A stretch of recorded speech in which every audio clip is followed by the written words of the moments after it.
Hello and welcome back to Lord of Heroes News on Nyris Gaming, where I read the game news so you don't have to. We finally have some details of the things coming from that Avalon post before. I was hoping they would come a couple days ago, but Thursday this time.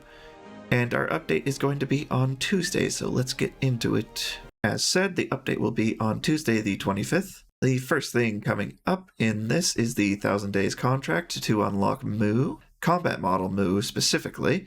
She is, of course, a light cleric, as she was in the tutorial. And this will be available in the Avalon event tab at the Citadel. You will unlock her after 1000 days of logging in, not consecutively, but just in total. And this will be available after you've completed 10 hero contracts, obviously reducing by 1 for each day you've logged in. And there will be quests to reduce the number of days it will take to unlock her, such as right here, complete normal difficulty will reduce the number of days needed by 10. Next, we have a check-in event, the Sorceress's Story. This will be starting after maintenance on the 25th through May 8th. You will converse with Cessair for 7 days and find out more about her true nature. You'll receive rewards for logging in each day. It doesn't look like we'll be getting her currently, just some rewards relating to her. So we'll have to look forward to that at some time in the future. Here's a table of all the rewards you'll be getting. Some pretty nice stuff in here. Starting with our new heroes, we have Combat Model Mu. She will start at a 5-star. She is a light cleric. Next we have Fire Aran, who is a guardian, and Light Ian, who is a warrior. Now, Fire Aran and Light Ian will be available on the same summon banner.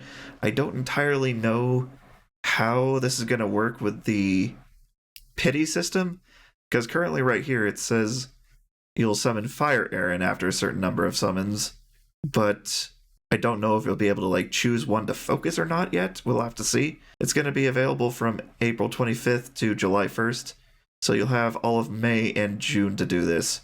So a month per hero, approximately. Don't know if it's going to be 90 per for pity. Doesn't really say. They hide that every time. Hopefully it's like 45 per. That would be wonderful. Ah yes, here, the new outfits, the wedding collection. That is in fact not Crom, that is Ondel. They look very similar when he does not have his eye patch.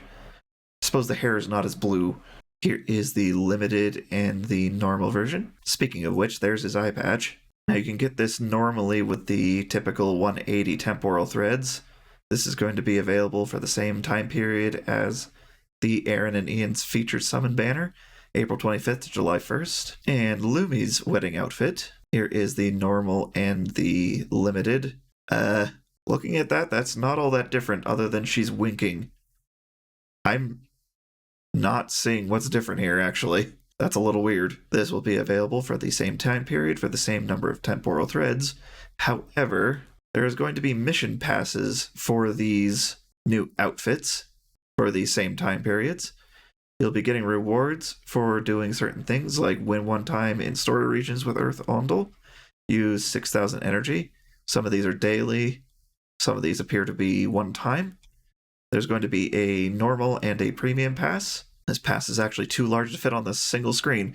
Here is the table for the normal and premium passes. It appears you will immediately get the limited version of the outfit for Ondel upon purchasing this. It is $23. There are a lot of things that you can get for doing this as well, even just in the free track. And there is also one for Lumi for the same time period. And approximately the same rewards, it seems. Next up, there's going to be a Mystic Beast hunt, even though we kind of just finished one, burning through so much energy lately. This is going to be from the 28th through May 8th. It's going to be an encounter rate up for April 29th, 30th, May 6th, and May 7th from 8 to 10 local time. And here is a table of the rewards.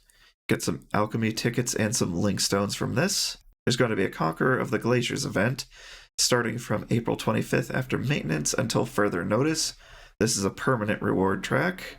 It's going to give you rewards based on the number of floors sealed on different elements for the Glacier of Oblivion. There's going to be a total of 50 steps to this. It's going to be a long time to do this.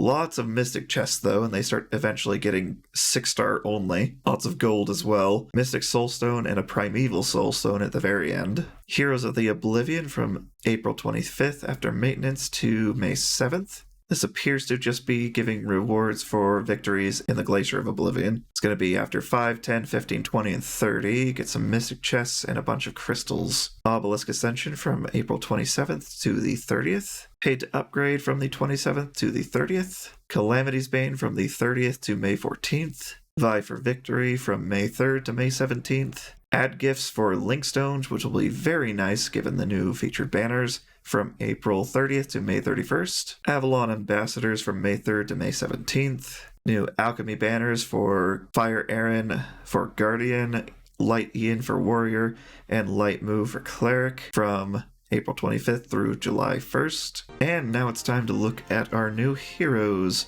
all of which are free to play. Thankfully, it's beautiful. A new patch with 3 free to play heroes. That does not happen very often. We are going to start with Fire Aran, our new Fire Guardian. Here are her level 1 and level 70 stats. Very hefty health and defense. There's going to be a very good reason for that. Ability 1. Attacks a selected enemy. 100% chance to fill allies' action gauges by 15%. Damage increases based on the user's defense. That is going to be universal across all 3 of these. So a minor action gauge boost just on her 1 normally. Ability 2, cooldown of 4 turns, fills burst gauge by 156, attacks all enemies, 70% chance to inflict each target with Scald for 2 turns. Nice to see that be a playable character ability now. While the target is inflicted with Scald, damage taken from fire elemental enemies increases by 20%. This is not affected by elemental weakness skills. Increases crit hit damage of all allies for 3 turns. Damage increases based on the user's defense. A 3-turn crit hit damage boost is amazing. Most buffs cap at 2 turns. Saying 3 is very uncommon, and this doesn't seem to be leveled at all.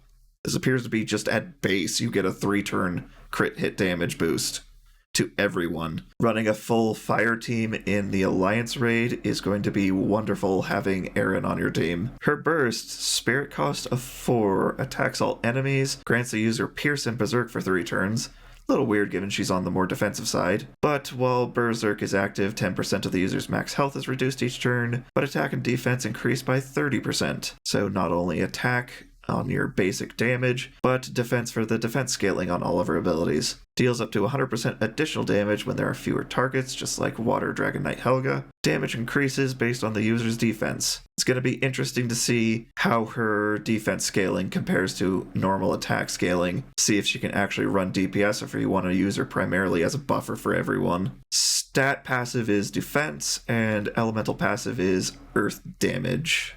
Next we have Light Ian, who is a warrior. Here are his level 1 and 70 stats. He is very balanced across the board. Lots of 1200, 12,000s, although his health is nearly 13k. So he's very middle ground on everything. Not amazing at any of them, but not terrible at all by any means. His 1 attacks a selected enemy, heals a user in proportion to the damage dealt, 70% chance to inflict exposed weakness for 2 turns.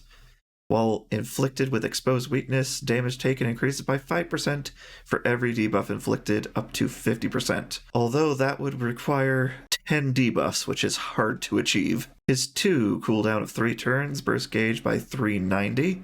Increases attack and resistance of all allies for 2 turns. 70% chance to reduce defense and resistance of all enemies for 2 turns. As far as I can tell, this is purely a buff and debuff ability. No damage whatsoever, so this will not affect bosses' action gauges at all. I'm hoping to see that chance go up, although it's for all enemies, so we'll have to see. His burst, spirit cost 3, attacks the selected enemy, 40% chance to reduce debuff rate, speed, critical hit rate, and critical hit damage for 2 turns. Deals 10% more damage for every debuff on the target. Given that's a separate thing, I think that will be added on top of exposed weakness. So he's a very debuff reliant DPS warrior with decent defensive stats as well. Very well-rounded. We'll have to see what kind of teams you could put him on to maximize his debuff damage output. Stat passive is speed, elemental passive is dark defense. And now we have our partner from the very beginning, available in the game from the beginning, but now actually fully available. We have Combat Model Mu, our Light Cleric. I was worried that she would get outshined by Light Siegfried, given she's such a powerhouse, but there are things that she does that are quite wonderful. Now here's a little bit of a weird thing. Here's her level 1 and level 70 second ascension stats.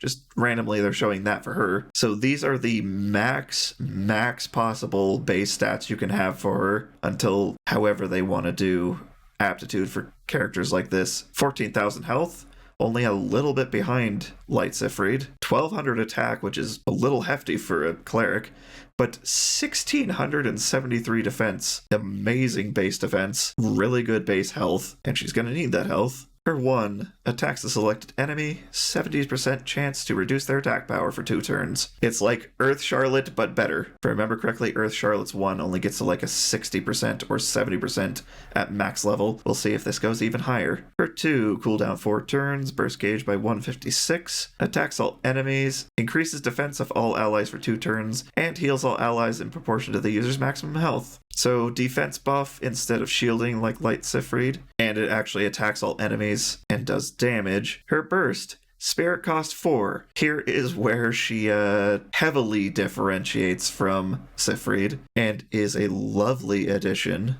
Reduces all enemies' action gauges by 20%. Revives all allies.